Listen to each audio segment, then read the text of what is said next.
9:45 গাড়ি যাচ্ছে 10:29। যে গাড়ি 9:45 এখান দিয়ে পাস করে সেই গাড়ি যাচ্ছে 10:29। এটা হচ্ছে পাঁশকুড়া হলদিয়া পাঁশকুড়া লোকাল 38054 হলদিয়া পাঁশকুড়া লোকাল, যেটি হলদিয়া স্টেশন থেকে 9:40 ছাড়ে পাঁশকুড়া অভিমুখে রওনা হয়। সেই ট্রেনটি বন্দর স্টেশনে পাস করে 9:45। এখন ট্রেনটি বন্দর স্টেশন ছেড়ে 10:29 পাঁশকুড়ার উদ্দেশ্যে রওনা দিচ্ছে।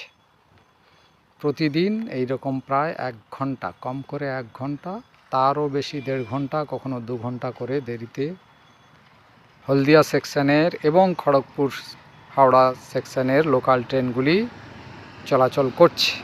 প্রতিদিন যাত্রীদের হয়রানি হচ্ছে। রেল কর্তৃপক্ষ পক্ষ থেকে কোনো রকম পদক্ষেপ গ্রহণ করা হচ্ছে না।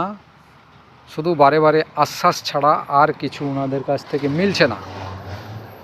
আগামী দিনে যাত্রীরা হয়তো এই ট্রেন লেটের বিরুদ্ধে তীব্র আন্দোলনে নামতে পারে।